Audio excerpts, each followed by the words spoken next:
Hello, everyone. Welcome to another episode of the Gas Mask Guys. And today, I thought we might as well go into my British gas mask. Of course, yes, we do have an Australian Army canteen for NBC gas mask, but that's beside the point. That's because this is the only bottle I have that will fit an S10. They're very rare in Australia. I didn't want to get a British one because they're way too expensive, so yeah. I knew someone who owned one of those, so I got my hands on that. So yeah. Anyway, we're going to go over my favorite British-made gas masks. Now, if you notice, two of these are actually Australian. That's a different point altogether. More importantly, we are going into the, basically, whatever's British that I own. Now, I do have other British gas masks floating around somewhere, but I won't be doing those ones today. I'm just going to go over my, let's just call this the more modern British gas mask. There you go. I think that's a good topic. Modern British gas masks that I like. So yeah, let's go into it. Oh, and I forgot the Scott. Sorry, little buddy. Here you go. I gotta unseal him. Okay, so yeah. So these are all my both British used and British made. There you go. I think that's good. So yeah, this is these actually are some of my most favorite masks. Now, of course, we got the S10. One of my favorite to-go-to masks. We used to use them in cadets.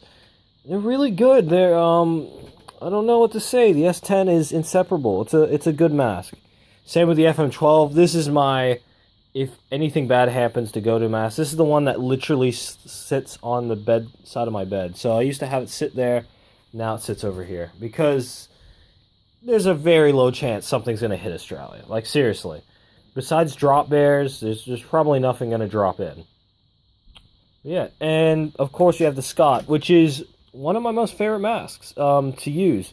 So if I'm ever doing, as you saw in the Chromio remake, the Gas Mask Guys video of 2015, I wore this mask for that, and I really enjoyed it. It's the easiest to breathe through mask I have. Like, it's actually better than the FM12, believe it or not. And it's, I think, my most modern. I don't know. I don't know what the date is on this thing. But I think this one's 2010. So, yeah, which one was this one? 2008? Let's take a look. 2007. Okay. But yeah, most of these masks are, some of these masks are actually older than me, such as these two. These guys, yeah, they've existed longer than I have. I know that's funny to say that.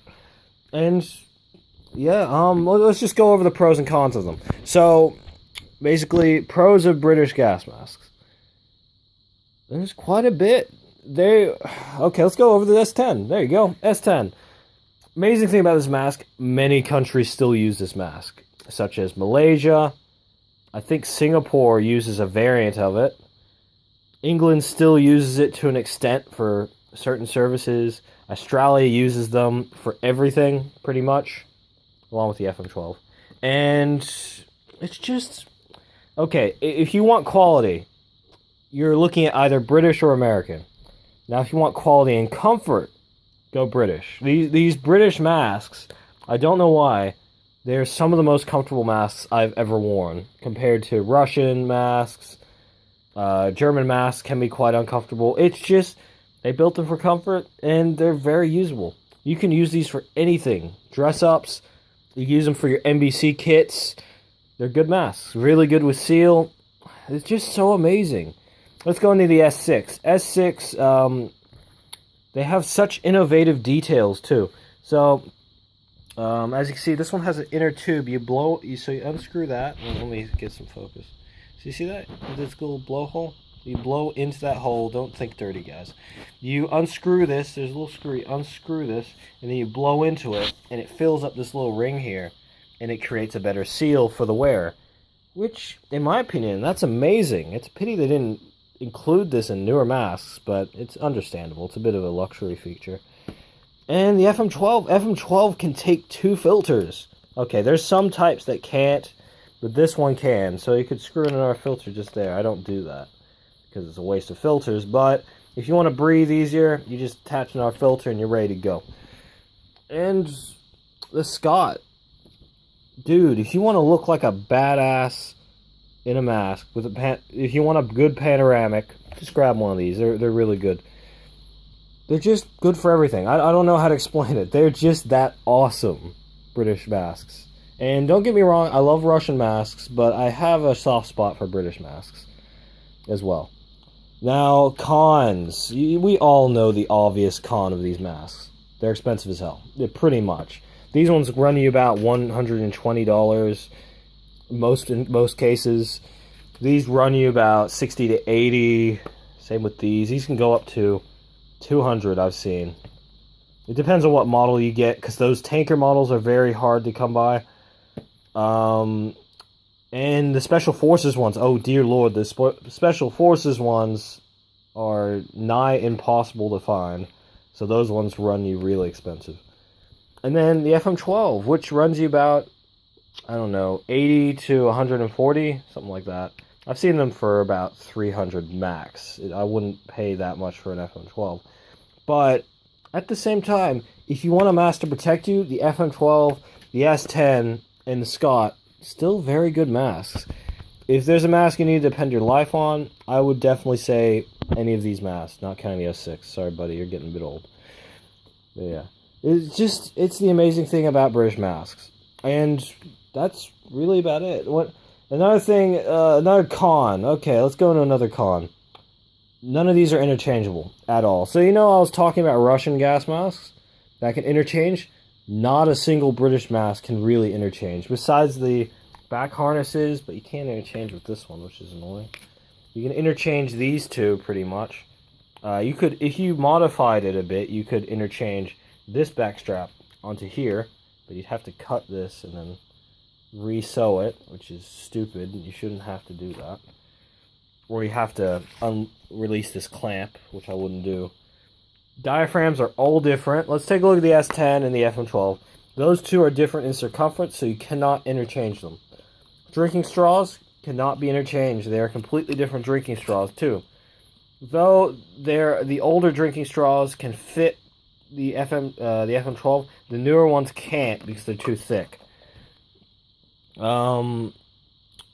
Yeah, no, and also, look, the eyepieces. You can't interchange those either, which is really annoying to me. It's something it's probably the only thing I could hate about British masks. You can't, if you break it, you gotta buy another one of the mask and repair it through that. Now, another thing about British masks, not counting US6, you're getting a bit old, buddy. I'm sorry. You gotta go over there. They all have drinking straws. Now, this one even has drinking, too. Let's open this up. Now, there are two ways you can do this. You can buy a straw and stick that in there, or you get the bottle, attach it, and then drink out of that, which is pretty cool. All of these have drinking straws, which are very reliable, very useful. And simply how it works is they attach into here on the drinking bottle. Now, I'm not going to do it with this one because this is dirty as hell. I don't want to dirty these masks because I have drunk out of them before, and I don't want to get sick. I want to stay a healthy man. So I'm not going to drink out of this. This is for collector. It's a collector piece. But yeah, it's also, they're still used by most countries in the world. Actually no, yeah. The S6 is still used by Turkey. I almost forgot. It's a different model and it's newer. But damn it, Turkey doesn't let their masks leave their country. Dear Lord, you literally have to smuggle them out. But yeah, that's just it for me, really. I don't know what to say. British masks are awesome. Okay, let's just say this. All gas masks are awesome. There is something about British masks I've always liked. And it's just simply the class, the design, and it looks badass. Like, if you saw someone break into your house wearing all black in this, you would think the police is onto you, because the police use them. But it's a cool mask, very useful. There are a few masks better than these masks. And yeah, I like British gas masks. I like all gas masks, but like I said, every mask has a different pro and con. These ones are just badass at being, futuristic. There you go, that's how I said it. And also, they're useful. They have, another pro, they have innovative designs. Like I said earlier, I said it about the beveled eye lenses and the blow-up thing. All these masks have amazing side-looking features. What do they call it? Peripherals. There you go. So see how they're beveled? you can actually see side by side so much better than a Russian gas mask.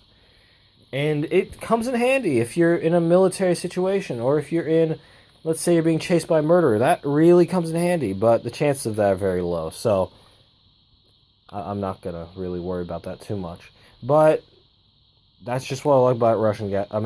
Sorry.